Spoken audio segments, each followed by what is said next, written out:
A very interesting finding in late 2022 revealed that pre-trained diffusion models can memorize images from their training sets and generate replicas during inference. Considering diffusion models are extremely popular these days, the data owners and model users could face legal actions if memorization involves copyrighted artworks. There have been several excellent works proposing effective mitigation strategies for memorization in diffusion models. However, these approaches often come with significant trade-offs in terms of quality and utility, along with several other aspects that can be improved on.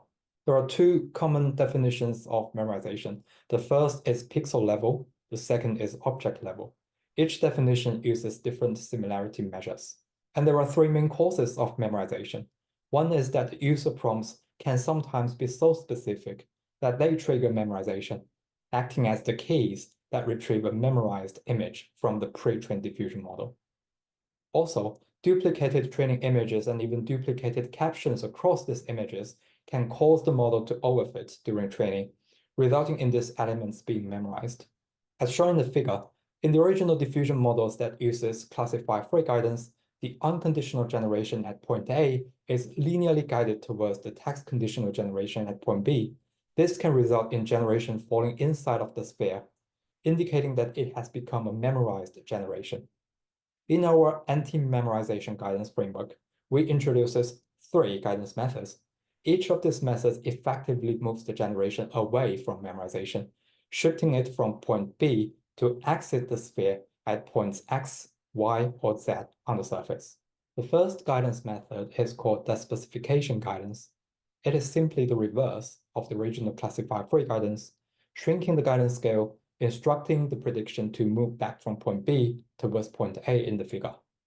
The exact reduction in guidance scale is dynamically determined and proportional to the similarity score throughout the inference step. The higher the likelihood of memorization, the greater the reduction applied to the guidance scale. The second one is called caption deduplication guidance. As we mentioned earlier, one cause of memorization is that duplicated captions during training can become the keys for retrieving those duplicated images. Why not turn this into our advantage? By intentionally using these captions as prompts to generate memorized images, we can guide our inference away from such images. Geometrically, this method runs parallel to line OA and guides the prediction from point B towards exiting the sphere at point Y on the surface. The third method is called the similarity guidance. Unlike the first two methods that modify classifier-free guidance, this approach uses the framework of classifier guidance, but extends the discrete class label to a continuous embedding represented by the similarity score. Geometrically, this guidance directs the epsilon prediction away from point B in the opposite direction of point O, which is the nearest training image, exiting the sphere at point Z. Experimenting on line and CVPR10 datasets, AMG has demonstrated the ability to early identify memorized images and then employ guidance methods to steer this generation away from memorized training images.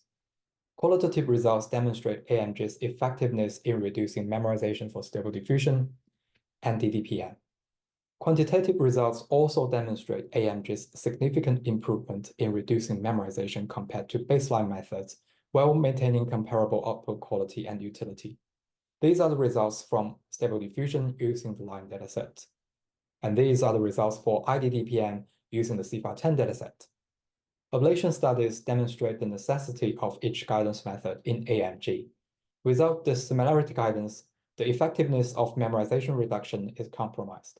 Without the other two guidance methods, the trade-off is less optimized, as we sacrifice more quality and utility. Finally, to sum up, our introduced methods consist of three guidance strategies, each addressing a specific cause of memorization in diffusion models. Although very effective, a limitation of our method is that it relies on the availability of training images to compute similarity scores during inference. Additionally, although it's a training-free method, the nearest neighbor search significantly increases its computational cost compared to the original inference process. We're really looking forward to future works proposing new detection and mitigation strategies that can achieve a good utility privacy trade-off without relying on the training set. Thank you very much.